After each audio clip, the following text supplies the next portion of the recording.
Magic Tree House Merlin Missions, Number 19, Abe Lincoln at Last.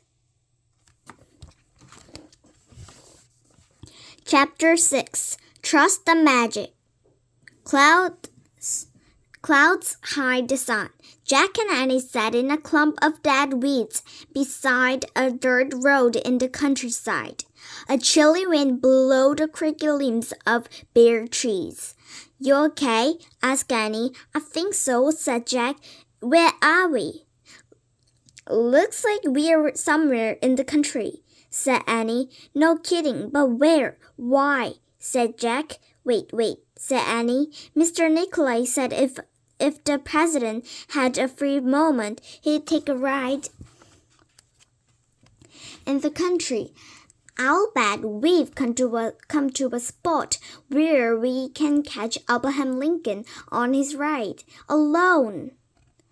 "Oh, wow, cool," said Jack. "Look," said Annie, "someone's coming this way now, on a horse." A slim figure on a horse was coming down the dirt road. Jack and Annie jumped to their feet. When the rider on the bony white horse got closer, Jack sighed. "It's not the president," he said. "It's just some kid on an old horse." "Maybe this kid's supposed to help us now," said Annie. "Remember, trust the magic." Jack nodded, but he couldn't imagine the boy would be so much help. He looked to be 10 or maybe 11 years old. His matte black hair stuck out from under a coonskin cap. His thin face was dirty, but his buckskin pants and moccasins were stained and torn. A frayed burlap sack hung from his shoulder. Annie stepped into the road and waved. "Hello," she said. The boy pulled the horse to a halt. He took off his cap and bowed his head. Then he put his cap back on and looked at them with tired gray eyes. "How do?" he said without a smile. "We do good," said Annie. "We're wondering if you can help us. We're looking for Abraham Lincoln." "We're wondering if you can help us. We're looking for Abraham Lincoln. Does he ride his horse around here? Have you ever seen him?" The boy's eye brightened. "You're looking for Abraham Lincoln?" he asked. "Yes, we are," said Jack. "Why?" the boy asked. Well, we just want to say hi to him," said Jack. "Do you know if he goes riding in this area?" The boy nodded. "He does," he said. "In fact, he is in this area as we speak." "Really?" said Annie, smiled at Jack as if to say, "See, the magic is working." Jack couldn't help smiling back. "So, can you tell us where we can find him?" he asked the boy. "Better if I take you to him myself. I just have to grind some corn at the mill first." "How long it will take?" Jack wondered. "How long will the president be riding in the countryside?" "Maybe you could just tell us where we could find him," said Jack. "We don't have much time." "Wait," said Annie. She whispered to Jack. "We have to trust the magic." Jack sighed. He looked back at the boy. "Okay, I'll go to mill with you," he said. "But It would be good if we could hurry, so we don't miss finding Abraham Lincoln. You won't miss him, I'll give you my word, said the boy. Come along, the grinder's around the beyond. Giddy up, girl. He shook his reins, and the old horse started plodding down the road again. Jack and Annie walked after the slow-moving horse. Our name is Jack and Annie, Annie said. Annie called, What's yours? You can call me Sam, the boy said over his shoulder. Okay, Sam, said Annie. Thanks for helping us. A gust of wind stirred the branches of the trees. The old horse neighed and stopped. Keep going, girl, said Sam, but the horse wouldn't budge. She doesn't hear well. She gets spooked by the wind, Sam explained to Jack and Annie. The lonely sound of the wind spoke Jack, too. Something felt wrong. This weather was different from the weather at the White House. Giddy up, girl, said Sam. The horse started plodding down the road again. When they rounded the bend, Jack saw a strange-looking machine in a clearing. It had a barrel-like container with a wooden beam attached to it. Metal rods hung from the end of the beam. What's that? Said Jack. The grinder, said Sam. You ain't never seen that before? Sure we have, said Annie. No one was tending the grinder waiting to use it. Sam dropped his sack to the ground and dismounted. He was tall and skinny. His buckskin pants were too short for him. What's in your bag? Asked Annie. 20 pounds of corn, Sam said. Shelled it all by my hand. Wow, said Annie. Sam poured the corn kernels into a funnel over the barrel. Then he hitched his old horse to leather stripes attached to the metal rods. Jack and Annie stood to their side and watched Sam walk his horse around in a circle. After a while, Jack grew impatient. The corn grinding seems to be taking forever.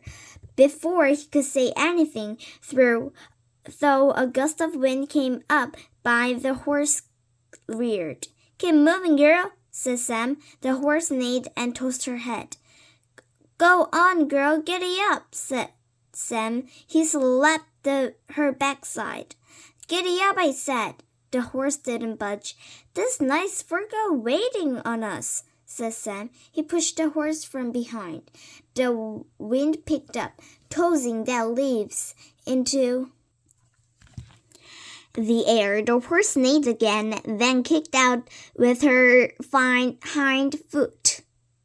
Her hoof hit Sam in his head. His coonskin cap flew off as he fell backwards and squirted across the ground. Sam! Cried Annie. Annie and Jack knelt in the dirt beside the boy.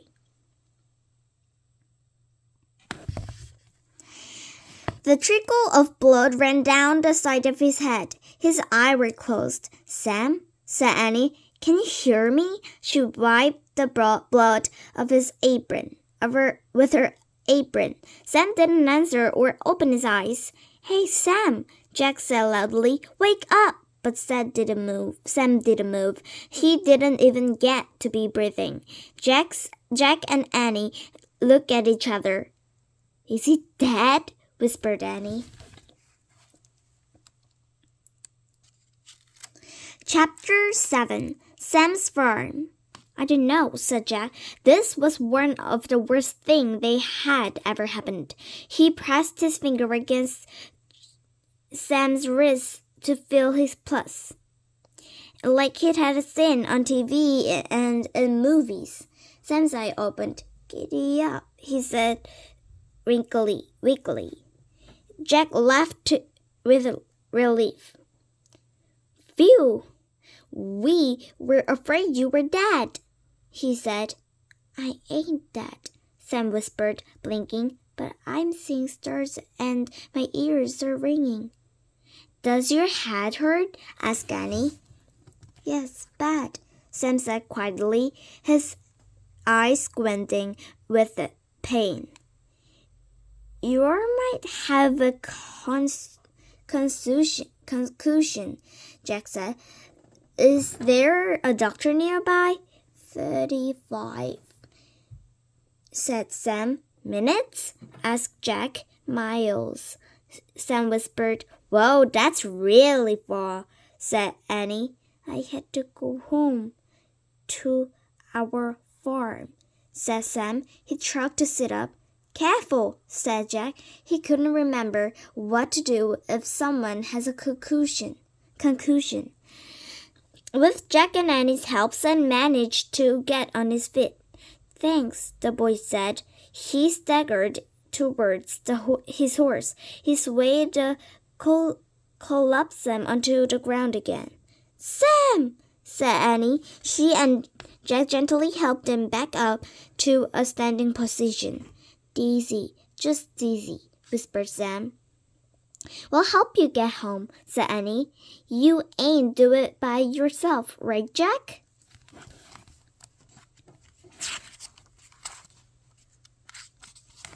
Right, said Jack. He knew it was right thing to do, but as soon as we get him home to his parents, we have to find Abraham Lincoln, he thought. Sam can sit in front of me and I'll hold you to him. Annie said to Jack, you can take the reins and walk alongside us. Okay, Jack kept holding Sam while Annie unhitched the straps, freeing the horse. The wind had died down. The horse was calm as Annie coaxed her to a tree stump. She climbed onto the stump and then onto the horse's back. Your turn, Sam, said Jack. Jack held Sam's elbow as the gangly boy climbed onto the stump. Then Sam held himself onto the horse in front of Annie. He steered the slum forward. Before he could slide off, Annie grabbed him and held him up. Got him? Said Jack. My cornmeal, Sam whispered. I'll get it, said Jack. He found a panel in the bottom of the grinder and opened it. Then he wrapped the empty sack and scooped the ground corn inside. Jack slung the snack over his shoulder. Then he picked up the reins and turned the horse around. Annie held Sam as Jack led the horse along the lonely road back the way they had come. This isn't the way things are supposed to happen, Jack thought. He knew they were supposed to trust the magic, but now they were helping the person who was supposed to help them. Where is your farm, Sam? Jack asked after a while. The boy didn't answer. Sam, said Annie, giving him a little shake. Your farm, where is it? Sam opened his eyes. Here, he said. Jack didn't see any sign of farm. The only thing ahead was a small windowless log cabin and shade. A curl of smoke rose into the white sky. Here? Where? Said Jack. Sam pointed at the cabin and shed. That is it? That's it? Jack thought. Sam's family must be really poor. The cabin and shade were in a scrubby clearing. The clearing was dotted with piles of stones and stumps where trees had been chopped down.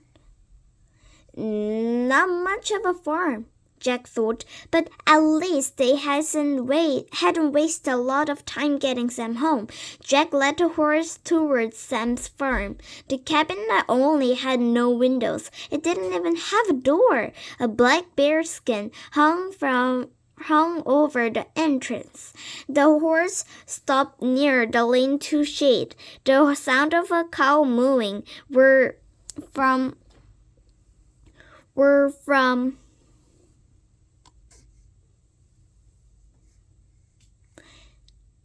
came from inside.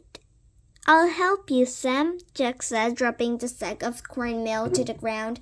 Careful, careful. Sam lowered himself down from the horse. When his feet touched the ground, Jack grabbed him. Lean on me, he said. He put Sam's arm around his shoulders. Got him? Said Annie. Yep, said Jack. As Jack and Sam stumbled towards the cabin, Annie slid off the horse and tied her to a fence post beside the shed.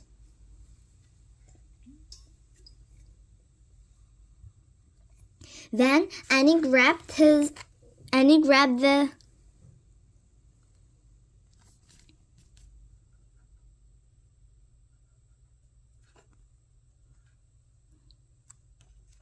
sack of cornmeal. She ran to the cabin and pushed aside the bearskin so Jack could help Sam inside. No one was home.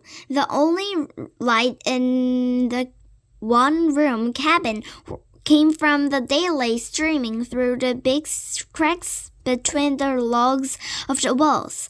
A low fire burned inside the fireplace, but the air was cold and damp. The floor was made of dirt, and the crude furniture was made of planks of wood and tree stumps. Thank you, Jack, Sam said, breathing heavily. You can just leave me right here. He took his arm from Jack's shoulders and crumpled onto the dirt floor. He curled up and lay shivering on his side. This is not good, thought Jack. You can lie on the dirt, Sam, said Annie. Don't you have a bed? Sam pointed to a loft. I'll help you, said Jack. Jack and Annie pulled Sam up from the floor. He put his arm around their shoulders, and they brought him to a row of wooden pegs and led to the loft. Sam managed to pull himself to a row of pegs. When he reached the top, he disappeared. Now what? Jack whispered to Annie. Sam wandered over to the loft above. Poor kid, Annie murmured to Jack. There's no one here to take care of him. Jack didn't know what to do. He wanted to help Sam, but they still had to find Abraham Lincoln in the countryside before he returns to White House, and he wasn't sure how long the magic would work. Another moan came from the loft. We have to help Sam, Annie said decisively. She climbed up the wooden pegs. Jack followed. As he crawled into the loft, he had to be careful not to bump on his head on the ceiling. Light and cold air came through the cracks between the logs. Sam was lying on a bed of corn husks and dried leaves. His finger was pressed against his head. Does your head still hurt? Asked Annie. Bad, said Sam. He kept pressing his forehead as if he's trying to push away the pain. Where are your parents, Sam? His eyes were squeezed shut. Went to Kentucky last month. Where's your mother? asked Annie. Jack just shook his head. Can you tell where your mother is? Annie asked. Dead. She's dead. She died last year, said Sam. He covered his eye with his arm. Oh no, said Annie. Is there anyone to take care of you? Jack asked. He couldn't imagine being so alone.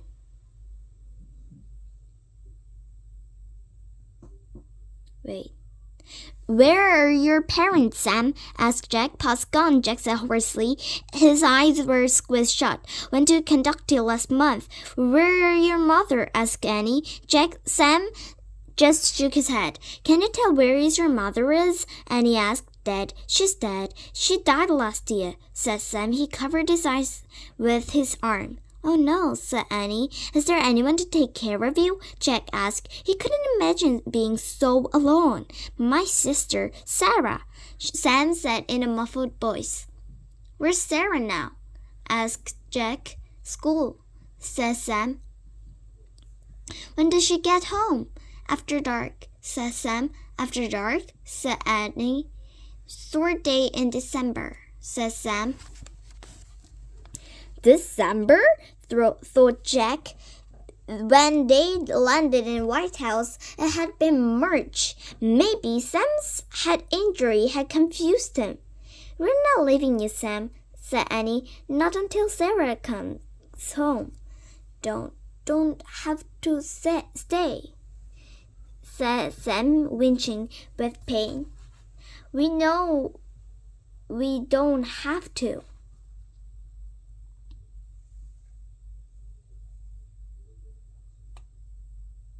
But we want to. And he meant it.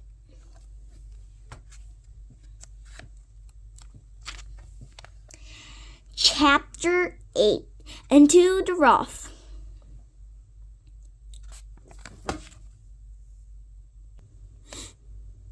Chapter 8.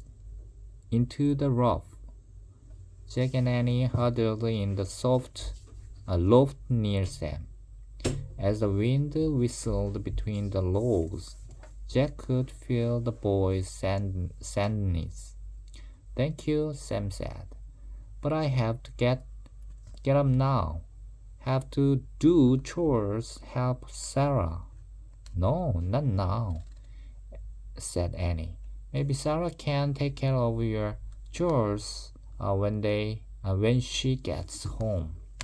She'll be too tired, said Sam.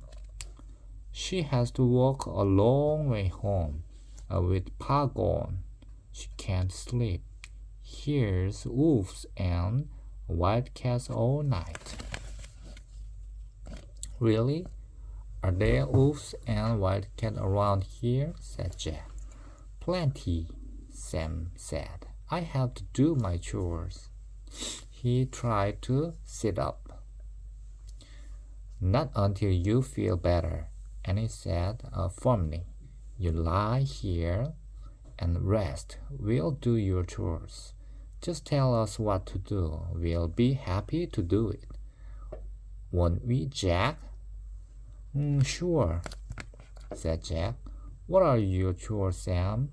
Sam lay back and took a deep breath. Split wood, he said, closing his eyes. Milk cow.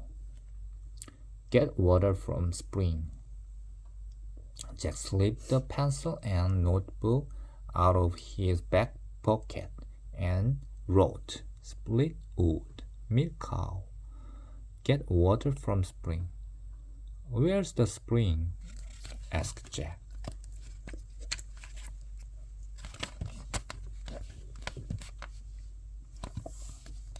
Just a mile away through the rough, said Sam.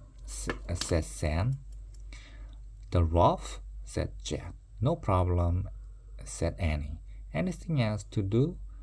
Make cornbread. Then do homework in speller book, said Sam. Jack added to his list. Make cornbread, homework in speller book. What is it? Said Jack. Yes, said That's it, said Jack. Yes, said Sam. Good, we can do that, said Annie. We can, thought Jack. Milk cow, make cornbread, and what's the rough? Sam, where's the rough? Asked Jack. But Sam had fallen asleep. Sam, said Jack. Shh, let him sleep, Annie whispered. Jack nodded. He followed Annie down from the loft and across the dirt floor. She pushed aside the bear skin, and they stepped out of the cabin. "Why did you promise to do Sam's chores?" said Jack. "You don't know how to do all that stuff." "It was the only way to keep him from trying to work," said Annie. "He really needs to rest. Don't worry, we can figure them out.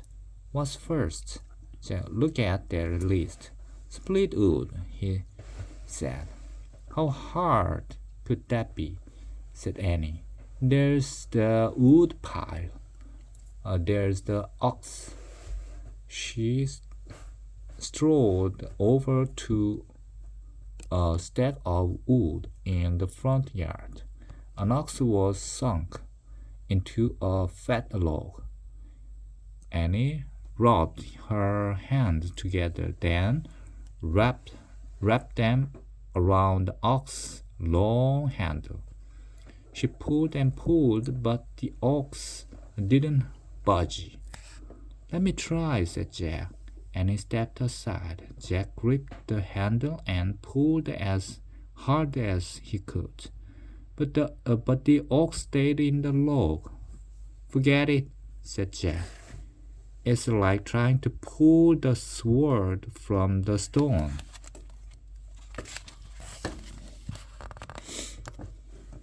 Annie laughed. "I guess we're not meant to be kings," she said. "So what's next?" "Milk cow," Jack read from his list. "All right," Annie said cheerfully. She led the way to the shed next to the cabin. Inside the shed, a cow was eating hay and swishing her tail. A three-legged stool and a tin pail stood in the corner. "You try first," said Annie. "Me?" said Jack. I tried the ox first," said Annie. Jack put the pile under a cow and moved the stool close to her. Then he sat down. The cow gave Jack a look. Then she whipped him in the face with her tail. "Ooh," said Jack. He leaned forward and stared at the cow's odor. Cow's odor. Jack looked up at Annie. "I had no idea what to do," he said. Annie laughed again. "Me neither," she said. "We'll come back to this too. What's next?" Jack jumped up from the stool and looked at their list. "Get water from the spring," he said. "I saw 2 jugs by the door," said Annie. I'll get them." She ran to the cabin and came back a moment later with 2 brown jugs. "Heavy," Annie warned. She gave one to Jack.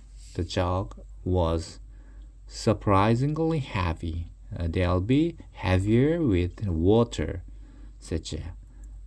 "This isn't going to be easy since the spring is a mile away through the rough."